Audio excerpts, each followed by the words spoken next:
Hey, it's Cody.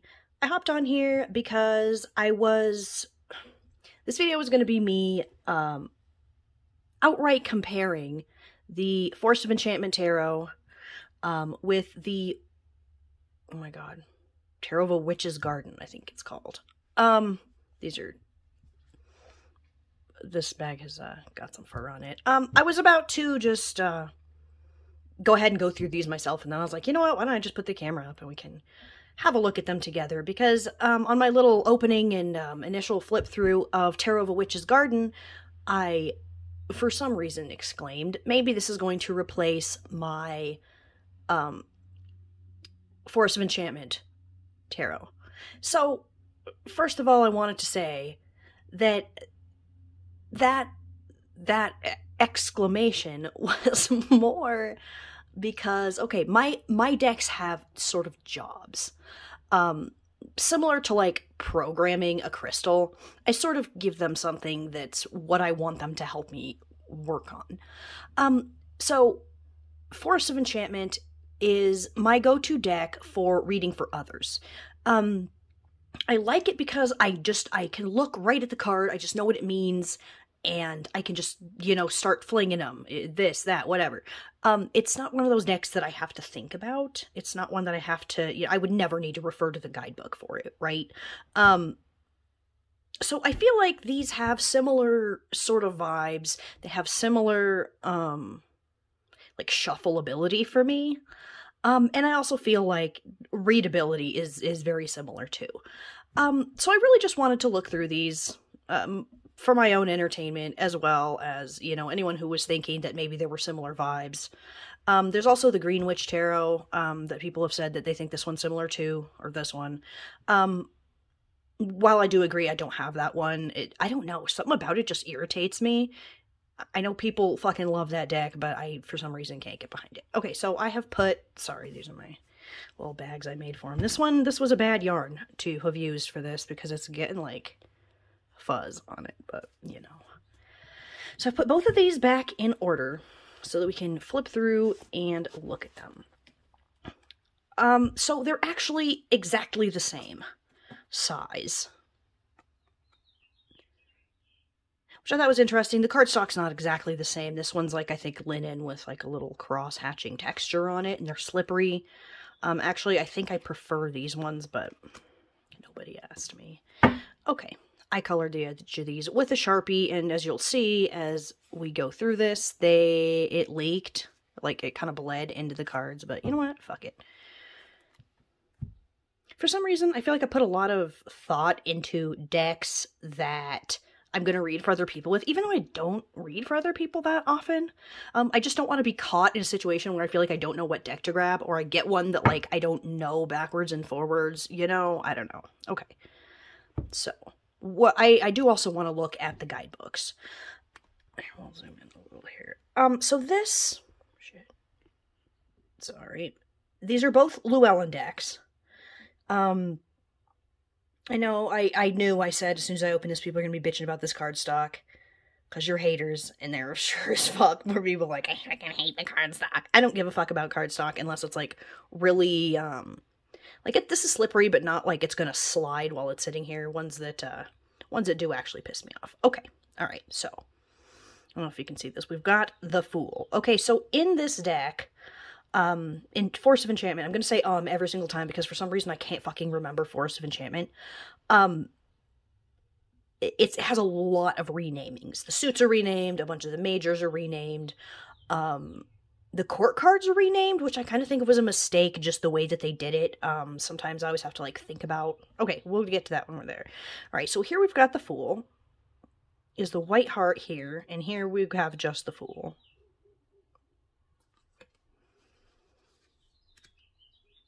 We've got the Enchanter and the Magician.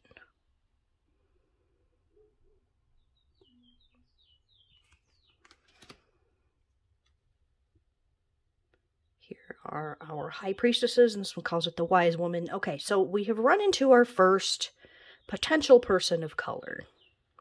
I think our High Priestess in the Tarot of a Witch's Garden is supposed to be black.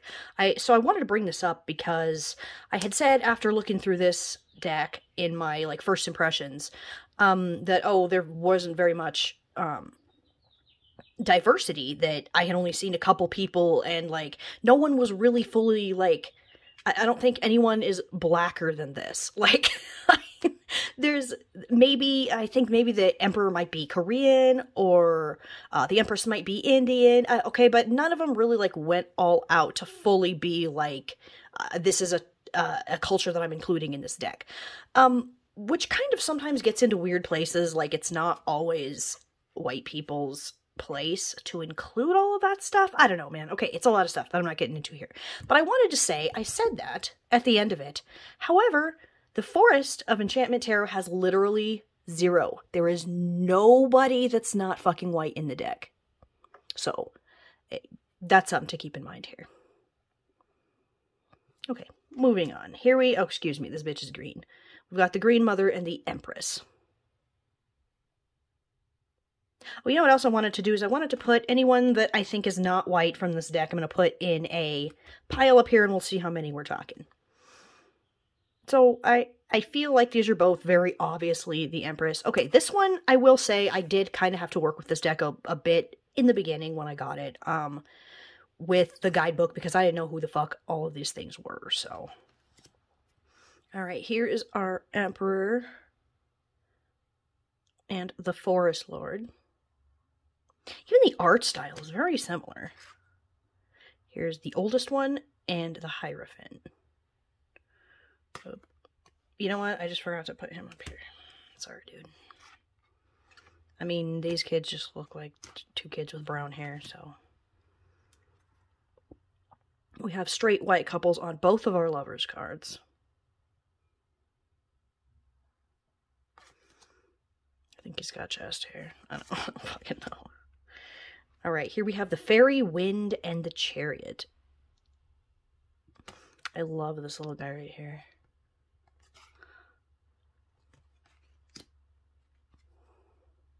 Here's Strength. So I like that it's like she's here to help the bear with like a toothache or something, it looks like. This one in the guidebook is described as Little Red Riding Hood having grown up and just her and the wolf are friends and they're chilling. So I think those are both kind of interesting depictions. All right, here we have the Hermit.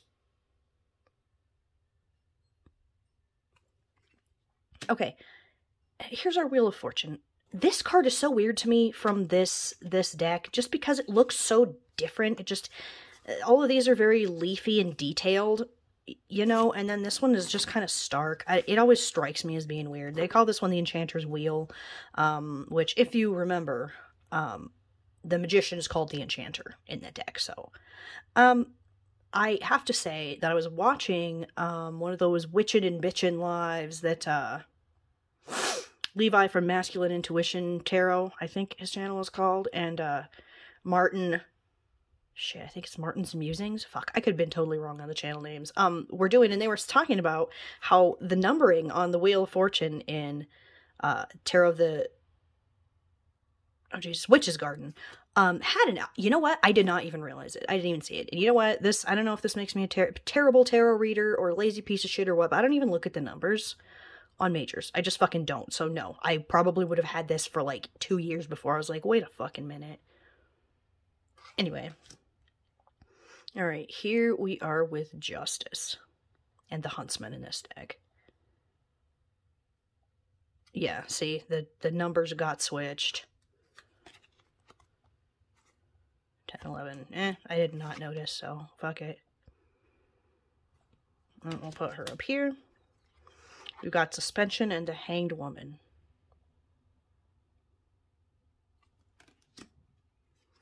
The Black Shuck and Death. So that's someone crying at a grave back there. We have the Forge and Temperance.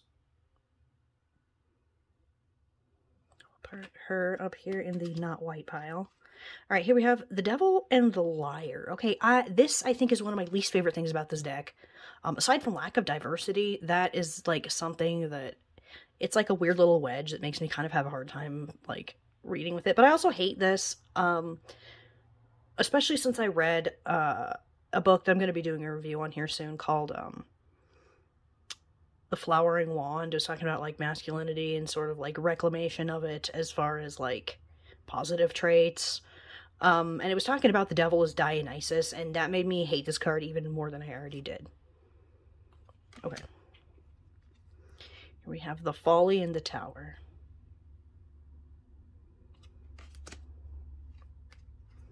Starlight and the Star.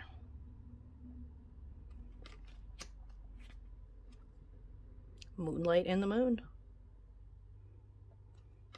I fucking hate the Sun card, man. I hate the little kids on horses. Here's Judgment. I like what they did with Council of Animals in this one. Okay, does this count? I mean, we might have a couple people who are not white here. Well, we'll give it that one. Alright, and then we've got the World and the Wide World. Now, fuck a witch's hat. I was thinking I was clear of witch's hats in here, but I wasn't. Okay, so, now we've got Visions or Cups in Force of Enchantment.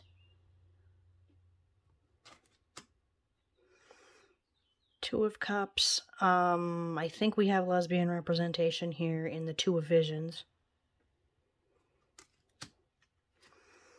Three of Cups and Visions. We got people here. We've got these two, so I will give this one here. Here we have Charmin Bears. Just realized I fucking did the thing that I always do. Here's our Four of Cups.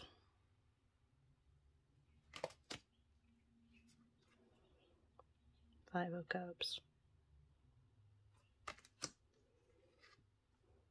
Six of Cups.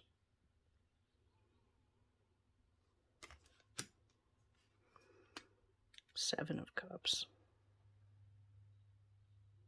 I wonder if these are all things that can be found in the rest of the deck, like each of the things in here. I don't think so, because I feel like I would have recognized a castle or a dragon, but these ones are things that you can find in other cards in the deck, so.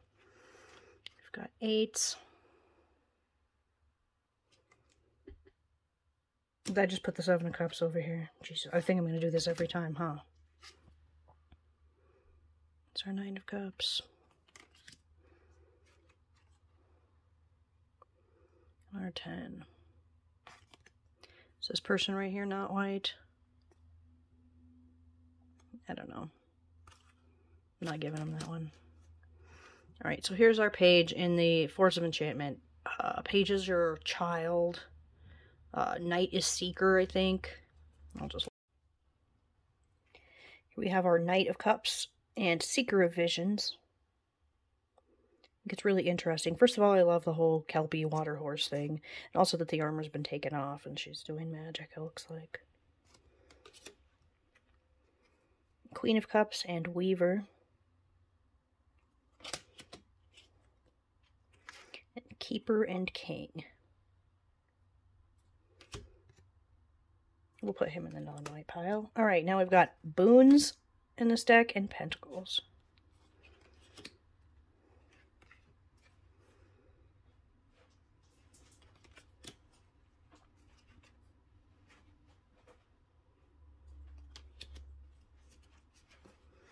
I think it's really interesting, this guy that turned to stone.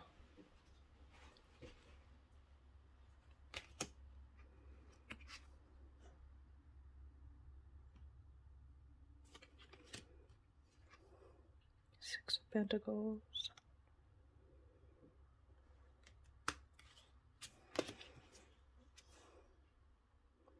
Seven. I like the tarot reading here.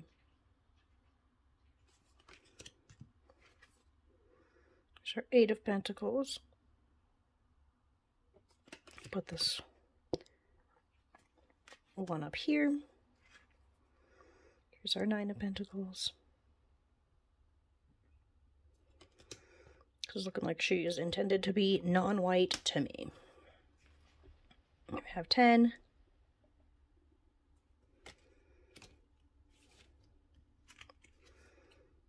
the pages. I hate this one. Knights.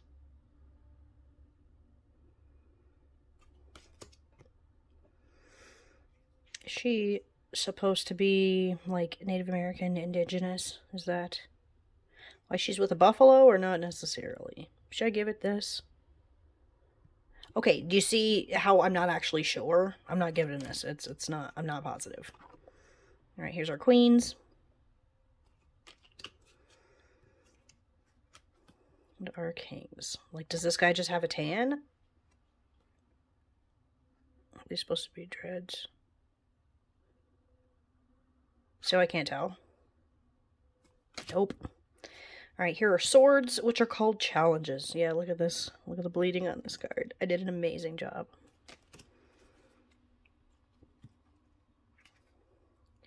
So two of swords.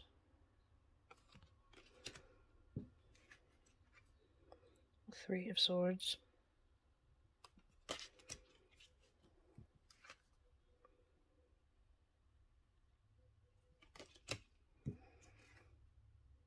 So five. I just think this card is so fascinating. Like, the guidebook doesn't give you like an exact story of what's happening, so I guess you're just free to make some shit up, which I will do gladly. Sixes. Sevens.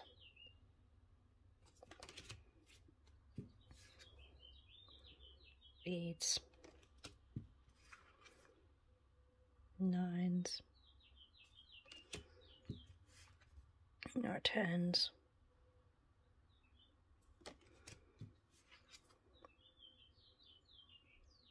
Pages. Knights. Queen. Like, I think she just has dark hair, but I don't think she's not supposed to be white. And here are our kings. So I think he is supposed to go up here. Alright, now we have wands, and in this deck it is spells.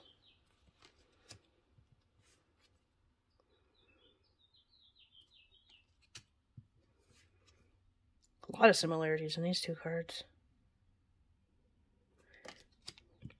We've got our 4. Put this card up here.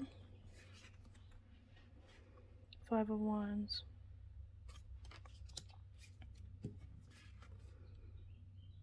6 of wands. Man, that's white. So our 7 of wands. This is another one I don't know. I mean, I guess it's possible with the hair. Maybe she's part black. Man, I don't know. No, I'm not giving that to it. If I'm asking the question, I'm not doing it. 8. 9. 10 of wands. Our last quartz pages. Knights. Queens.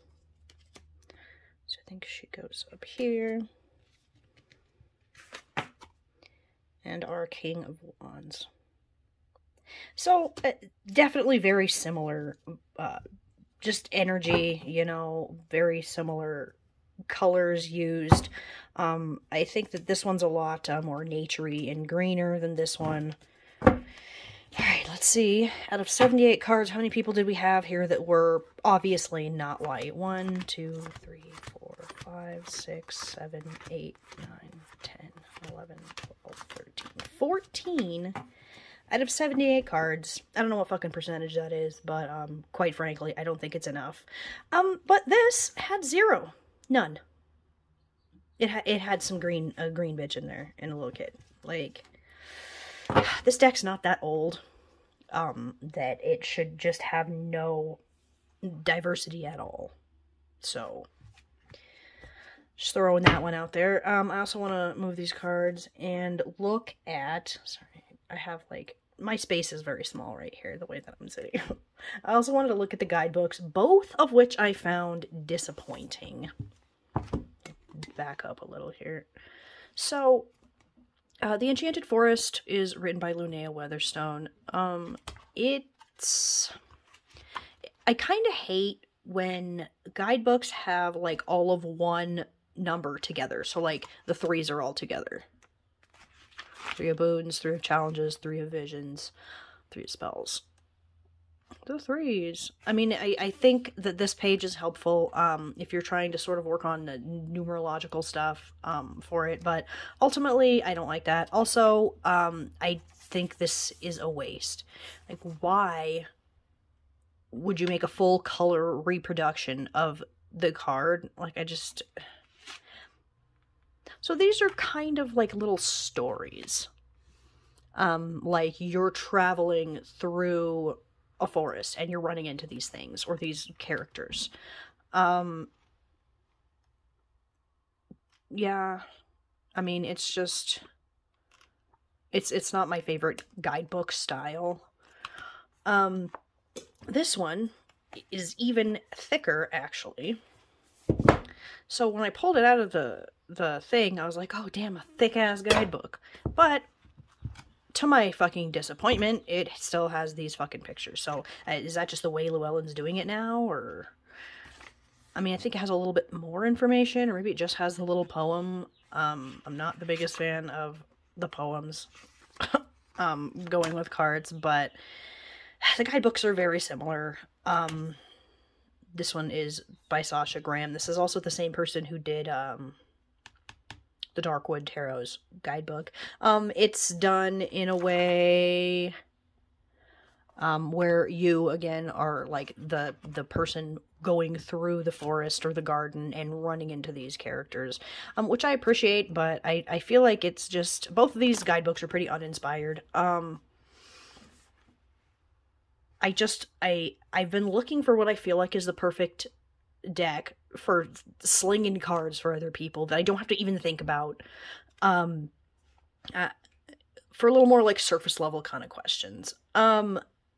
So yeah, this was my comparison. I don't really have like a big thing that I was going for with this. I was just trying to look at them. I feel like a lot of people have noticed the similarities between the Tarot of the Witch's Garden and the Tarot Force of Enchantment Tarot. I can't fucking remember its name, okay? And the guidebook does not say, so sorry about that. But yeah, so this is my little side-by-side comparison. The lack of diversity in this deck has always bothered me, as much as I love, like, the green, you know, verdant nature of all of this. That's been, like, just this little thorn that's stabbing in me the entire time, anytime I bust this deck out. This one did marginally better, you know. This came, I don't fucking know. You know what, let's look. Let's look. Now I'm sitting here in front of, like, the potential of the information and acting like I don't fucking know something. Where's the fucking information? Yeah, 2019, 4 years ago. I feel like there were conversations being had about diversity in decks and things by that point, so... This, I think, was a poor attempt for 2023. That's what.